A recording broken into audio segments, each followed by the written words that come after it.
You're listening to Prologue by C.J. Robinson, copyright 2018 by the poetry novelist, clumsily read by the author. I've been standing in this barn for several hours now, staring at my son and wondering just how I'm going to kill him. It should be easy, I suppose, considering the state of the new world and how long we've been like this. The truth is, I've only been presented with this kind of death once. And even then, I didn't have to make the final decision. No. That decision was made for me. I haven't seen another human being for months. Hell, I've lost track of how long it's been since all television and radio stopped broadcasting. The newspapers stopped immediately, but looking back, that was nothing unexpected. By the second day after the news broke, the major stations were reporting nationwide panic. Even the local stations broadcast footage of disturbing acts of violence and looting. After a week or so came the aerial footage of military planes and helicopters dropping napalm over the major cities. My wife, my son, and I could do nothing but stare and pray. Soon after that, all communication stopped. On top of television and radio, all internet and phone signals ceased to exist.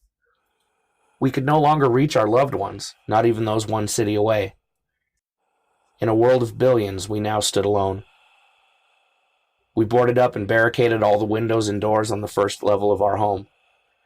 The shed behind the house provided both the tools and lumber needed to accomplish that task. That evening, my wife and I took an inventory and determined we had 2, maybe 3 weeks' worth of food left in the house. We were far enough from the major cities that we thought we'd be safe until help came. I laugh now at our foolish, egotistical faith, at our blind and selfish ignorance. Had we known then what we know now, we would have burned down the house with ourselves locked inside.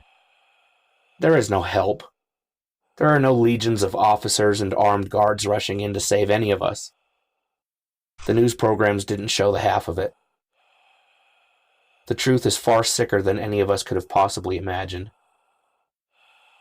I turned to look at my son again. Rather, what used to be my son. He's chained to one of the support beams in the center of the barn. His face and naked chest are coated with dried blood, most of it likely human, probably even his own. There's a piece of chewed flesh the size of a quarter hanging from one of his temples. Even from here I can smell the cloying stench of decay. His teeth are bared, and his jaw works aimlessly to devour something that is not there. A tear rolls down my cheek. My dearest Lucas, my beautiful son. What horrible thing has come to this world and caused this? Where is the God I fought so hard for you to believe in? What could we have done to be punished like this? He stops for a second and then turns his head to me. His eyes stare into mine, and for a heartbeat I allow myself to wonder if this act somehow represents his reaching out to me. I would give anything at this moment for the slightest glimmer of hope in this sea of infinite nothingness. I would give anything for him not to end up like his mother. Like my wife. There is nothing. My son's eyes are empty, soulless. When I make a move to wipe the sweat from my brow, he begins to snarl.